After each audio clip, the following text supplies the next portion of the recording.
todos. Les habla Carlos Aquino Rodríguez, director del Centro de Estudios Asiáticos de la Universidad Nacional Mayor de San Marcos. En esta oportunidad les voy a hablar del tema la riqueza y diversidad lingüística de la India, ¿verdad?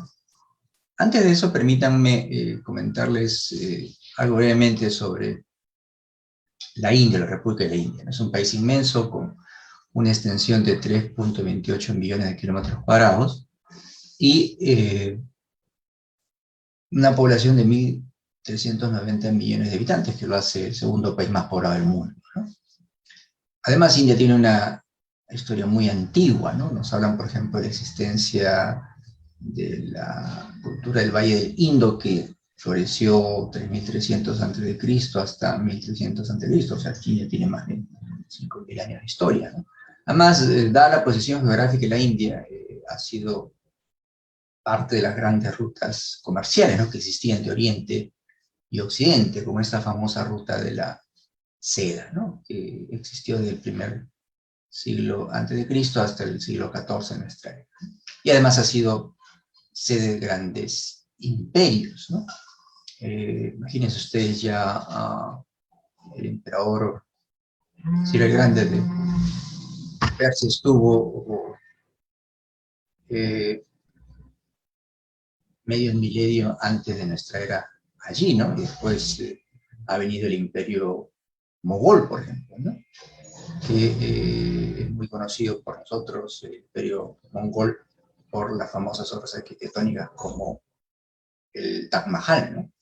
O también el Sultanat de Delhi, que estuvo un poco antes, el primer estado musulmán en la India, que consolidó, digamos, la región musulmana en el norte de la India, ¿no? O más reciente, desde 1858 hasta 1947, el Imperio Británico, que trajo, si se paso, el inglés también, ¿no? Además, India es cuna, como nos dicen, de 4 de las religiones más influyentes del mundo. Estamos hablando del hinduismo, el budismo, el jainismo y el sikhismo, ¿no? Aparte que había otras religiones que llegaron a la India desde el primer milenio. Estamos hablando de la judaica, la religión judaica, la cristiana, la musulmana, por ejemplo. Bueno, este es un mapa de la India. Es un país, ustedes ven, inmenso, 28 estados, 8 nuevos territorios y Delhi, que se maneja la capital como un ente aparte, ¿no? Miren, en India se habla mucho lenguajes y dialectos. En verdad, la división entre lenguajes y dialectos a veces no es muy clara, ¿no? Se supone que la diferencia es que el lenguaje es un idioma hablado más en un amplio territorio a nivel nacional. De hecho, algunos países tienen algún lenguaje como idioma oficial. En cambio, el dialecto es algo más local, más regional, y a veces la diferencia entre un dialecto y otro no es tan clara, ¿no? Y de hecho, un idioma se supone que tiene varios dialectos. Incluso nos hablan, por ejemplo, que el hindi, que es el lenguaje más hablado en la India, un 43% de la población lo habla, dice que tiene 48 dialectos, por ejemplo, ¿no? ¿Sí? En todo caso, el inglés también es usado bastante en la India, en la administración pública y en la educación superior en particular. Y el segundo mayor lenguaje en la India es el bengalí, ¿verdad? Ahí nos dicen 22 lenguajes que están reconocidos por la Constitución de la India, y que son las que están indicadas ahí: el asamés, bengalí, gujarati, cachemire, konkani, malabar, marathi, nepalí, orilla, punjabi, sánscrito, telugu, hindi, urdu, canares, tamil, boro o bodo también se dice, dogri, maithili, manipur o manipuri, santal y el sindhi, ¿no? De acuerdo al censo del 2011, es el último censo nacional de población que se ha hecho en la India, dicen que había 123 lenguajes principales, de las cuales 30 lenguas no eran habladas por más de 1 millón de personas, ¿no? En todo caso, las lenguas más reconocidas en la India, aparte del hindú o el hindi, son 15. En todo caso son las que están escritas, como vamos a ver después, en los billetes de la India, los rupis, ¿no?, la rupia, ¿no?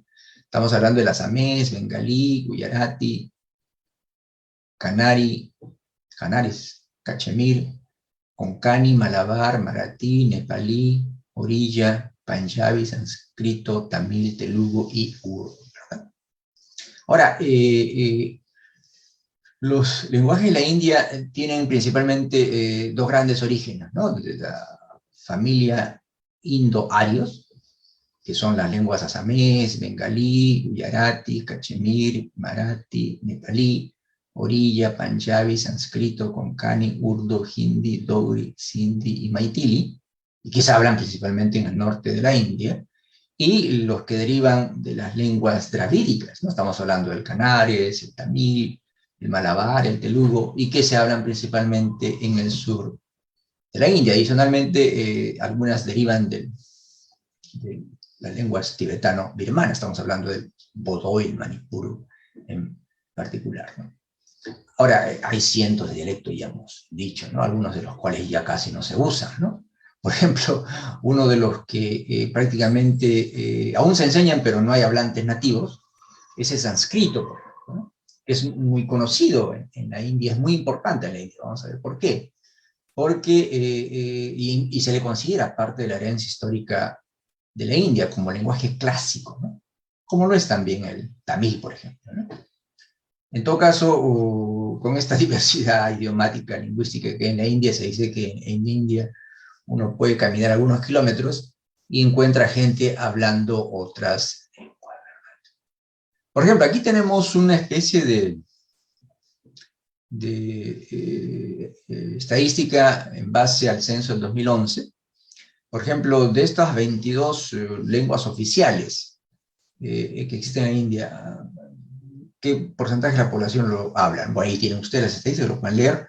El hindi, el 43%, el bengalí, que también se habla en Bangladesh, por ejemplo, el maratí, el telugu, el tamil, que también se habla, por ejemplo, en Sri Lanka, el gujarati, el urdu, que también se habla en Pakistán, por ejemplo, el canares y otros más, como ustedes los pueden ver, ¿no? Y ahora, miren ustedes, como el número 22 está el sánscrito, que en realidad se considera prácticamente una lengua extinta, ¿no? Muy poquísimas personas lo hablan, aunque se sigue enseñando, y a veces se usa en algunas circunstancias especiales, en algunos actos, pero prácticamente personas que tengan esta como su lenguaje original casi no existe, ¿no?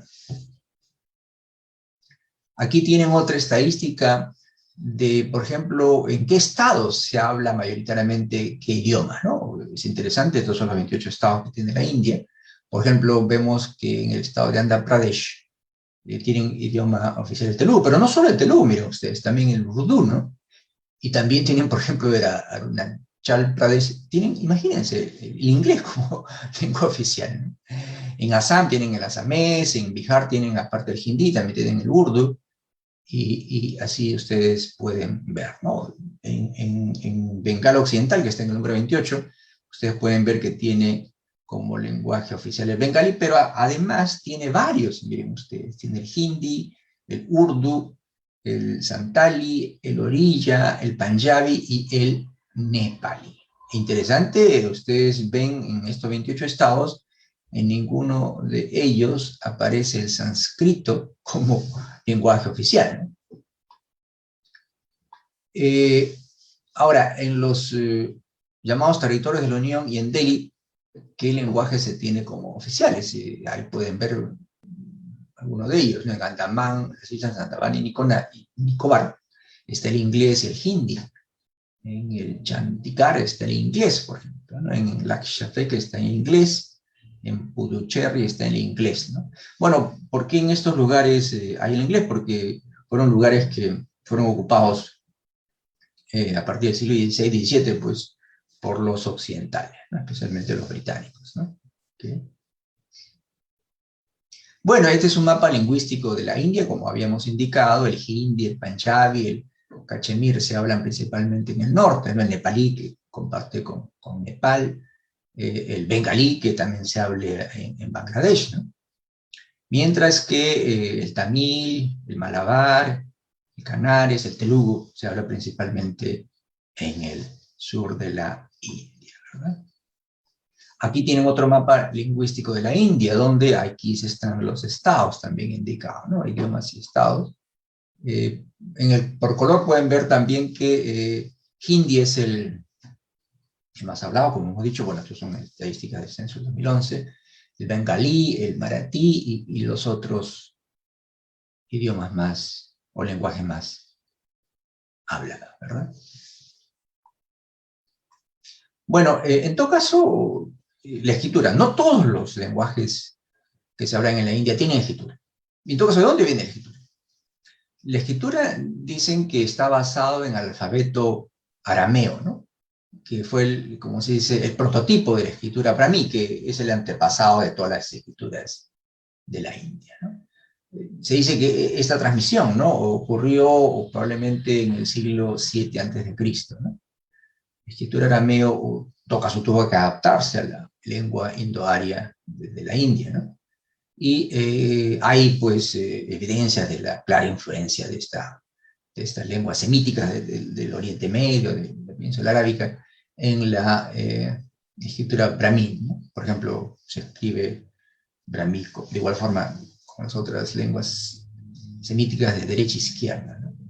Ahora, del brahmi se desarrolló muchas de las escrituras que existen en la India, ¿no? Y una de ellas, de las más conocidas, especialmente pues de ahí se origina el sánscrito, es el llamado Devanagari, ¿no? Vamos a ver un poco de eso.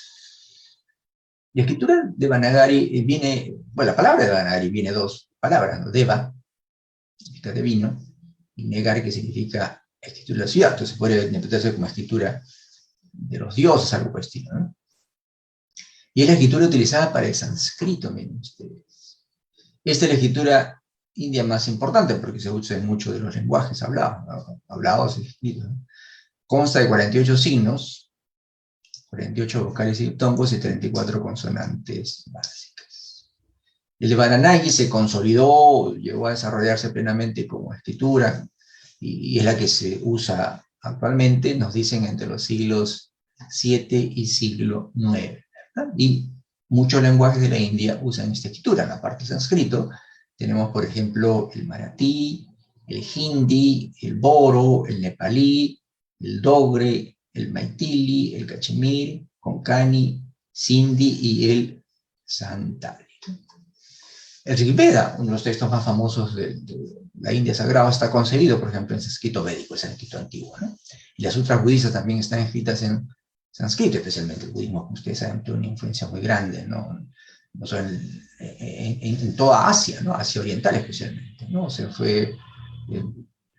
sutras budistas se fueron a Tíbet, por ejemplo, al norte, se tradujeron al tibetano, después a China se tradujeron al chino, de ahí a Corea, a Japón, ¿no? Por ejemplo, ¿no? Es interesante, como creo que habíamos adelantado, ver que los billetes de la India están escritos en 17 idiomas, imagínense.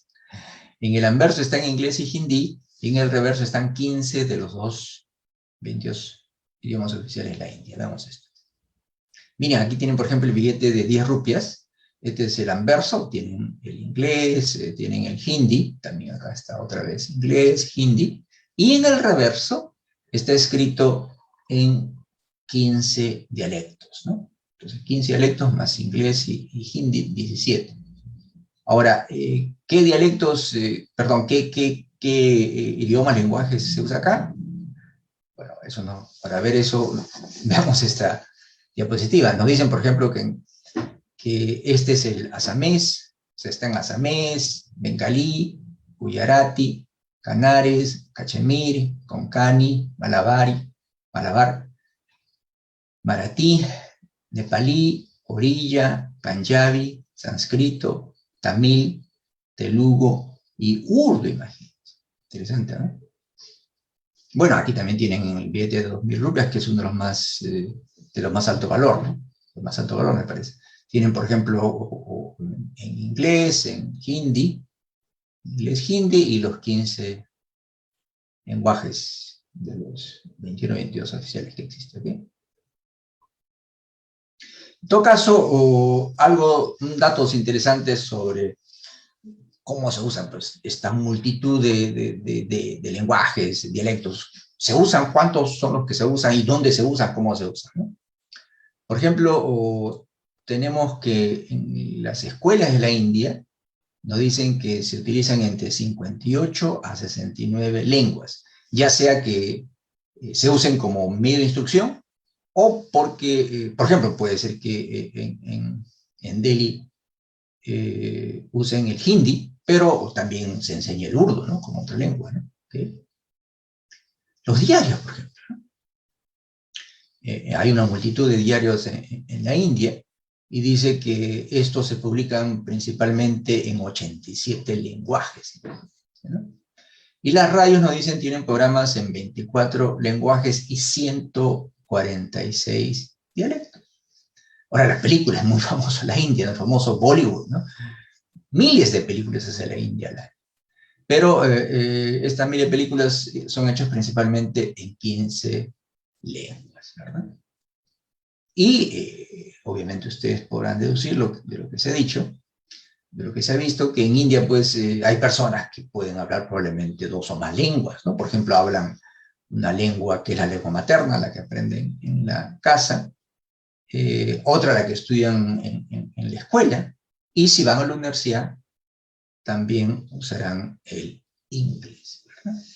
Entonces, interesante la India, ¿no? Bueno, conmigo es hasta aquí. Muchas gracias.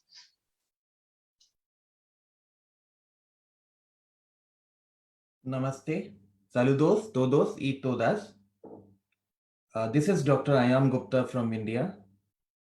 I am glad and grateful to the Indian Embassy in Lima for giving me this opportunity to deliver a presentation on linguistic diversity of India. I fondly remember the sweet interactions with our students attending sessions on various disciplines relating to Indian art, culture, and traditions during my tenure from June 2016 to August 2018. I was amazed to see so much passion among local residents to learn Indian languages, particularly Sanskrit and Hindi. Even our students of yoga, Ayurveda, classical dance, classical music, and Srimad Bhagavad Gita benefited from the foundation level courses in Sanskrit. We chant Sanskrit mantras before taking food, while performing rituals at home or in the places of worship. We have news channels in Sanskrit. We impart value education to our kids in school from literature. In fact, Sanskrit Shastric traditions are keeping this language alive. You might have also witnessed the use of some similar words by the members of Indian diaspora, irrespective of differences in their mother tongue. For example, prasadanam in Sanskrit versus prasad in Hindi. The launch of Little Guru mobile application for Sanskrit learning in April 2021 is a great initiative of Indian Council for Cultural Relations. You must avail the opportunity to experience Indianness and unity in diversity enshrined in our culture and traditions through Ayush Scholarship Scheme and ICCR scholarship schemes for undergraduate and postgraduate studies in India.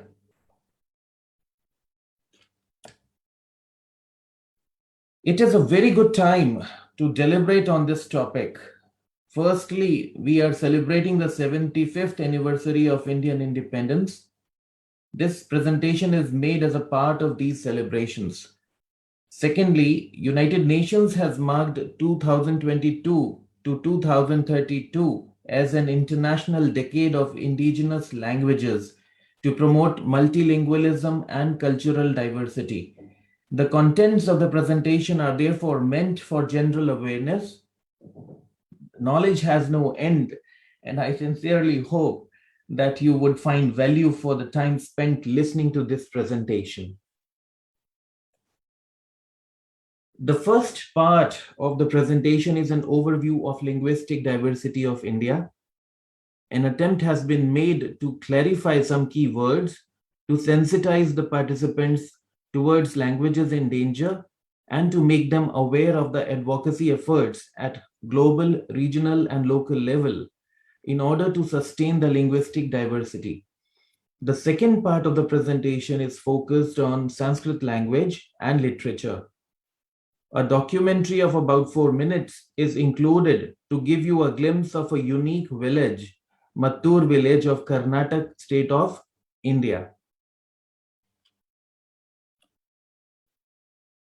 The languages are a part and parcel of our culture and identities. Literature reflects ideas and philosophies which govern society. Languages are a medium of communication.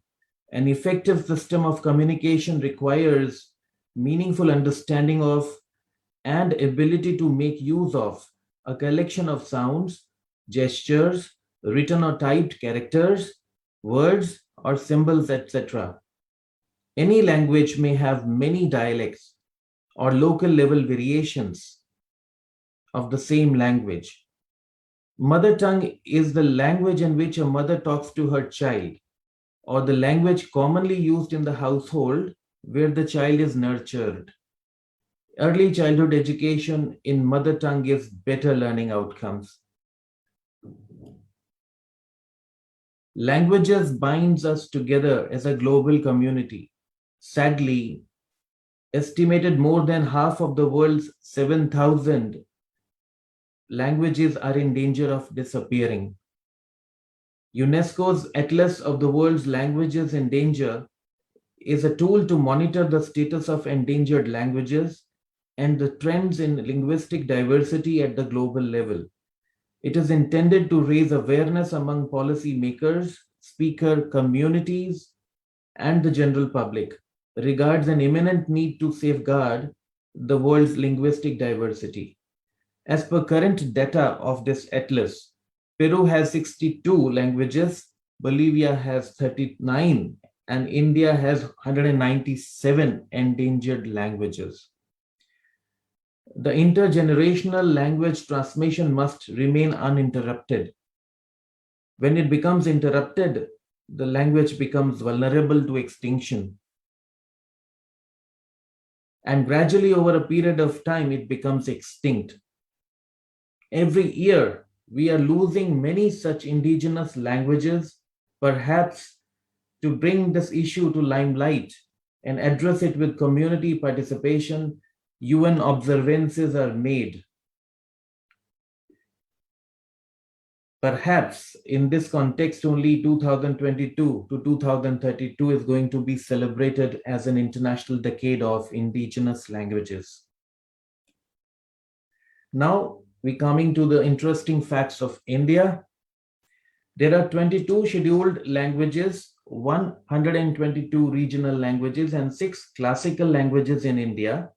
There are countless local dialects, thousands of mother languages, and UNESCO believes that education based on the first language or mother tongue must begin from the early years, as early childhood care and education is the foundation of learning.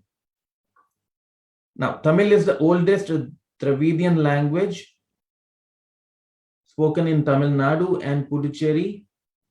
Malayalam language is the youngest language. It is spoken in regions of Kerala, Lakshadweep, and Puducherry. Telugu is the largest in this group and is also spoken in Andhra, Telangana, and Puducherry. Those languages that are enlisted in the 8th schedule of Indian Constitution are called scheduled languages or modern Indian languages or major languages in India. There are 122 non-scheduled or regional languages also that I have mentioned earlier. Now you see in the slide, English is not there among the list of 22 scheduled languages. And it is a subsidiary official language of the Union of India.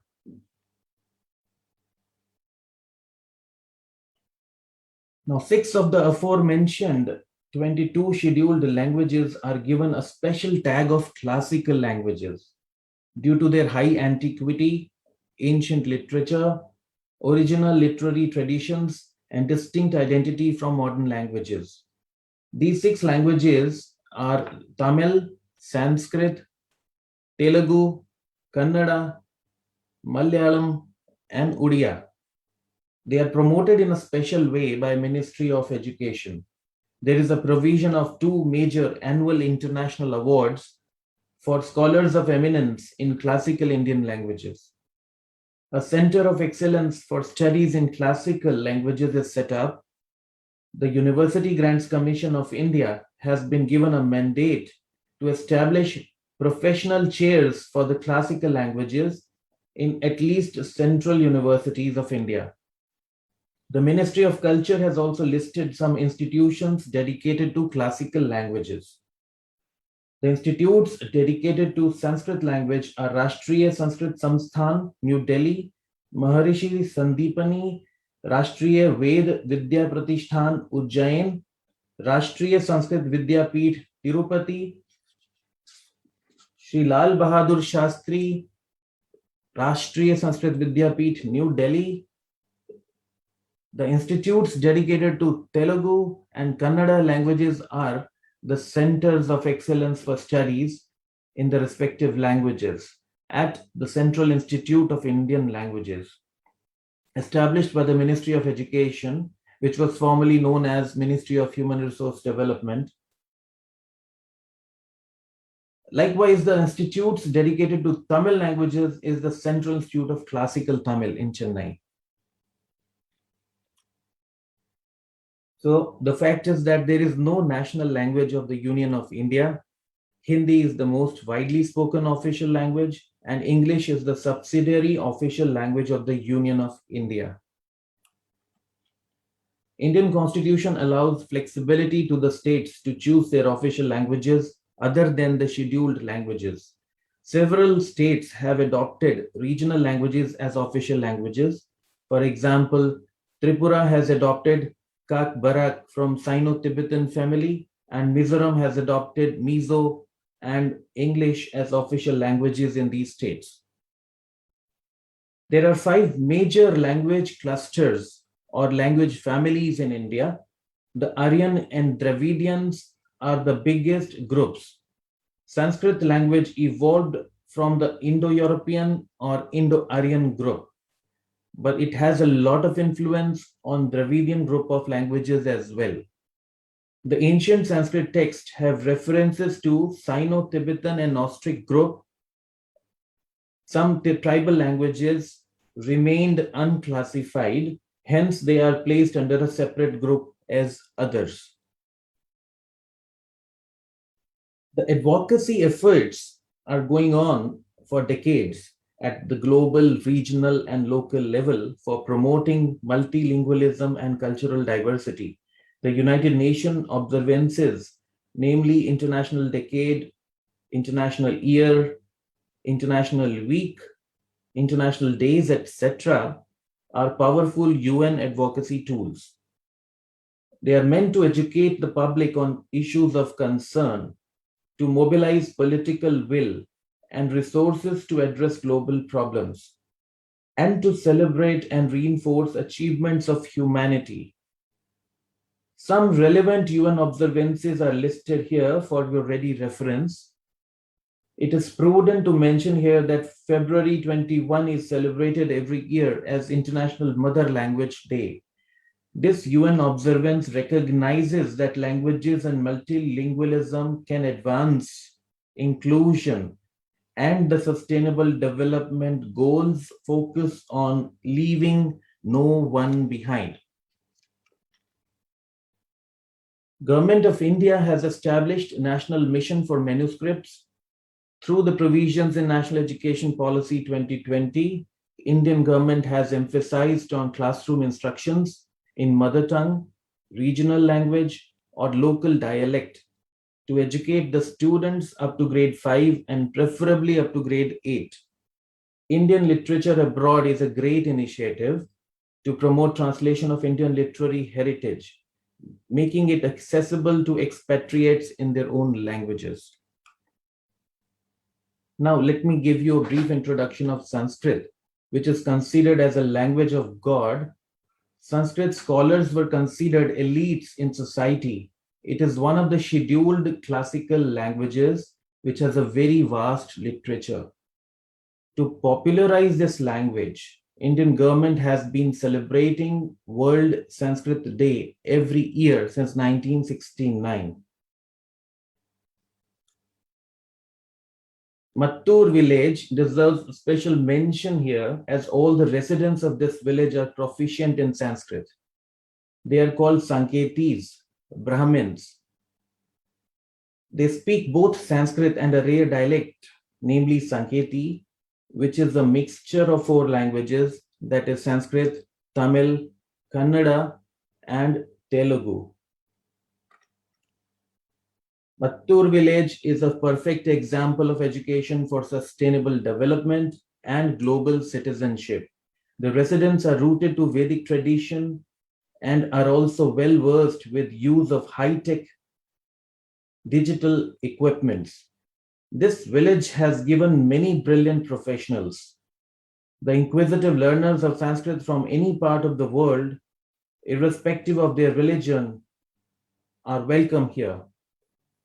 The inquisitive learners and seekers of knowledge are welcome here, and Sanskrit scholars enjoy their hospitality.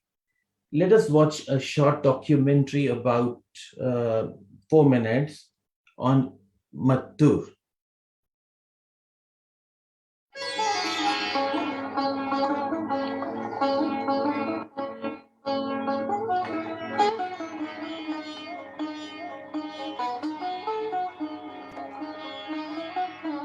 अरे guys confuse मत होइए, मैं time travel करके पास में नहीं आया हूँ, ये प्रेजेंट की ही स्टोरी है। हम आए हैं कर्नाटका के तुंगा नदी के पास एक छोटे से गांव मत्तूर में। क्यों आए हैं? तो भैया इस गांव की OMG वाली बात ये है कि यहाँ की आम बोलचाल की भाषा संस्कृत है और इसलिए ये गांव कहलाता है India's large Sanskrit speaking village.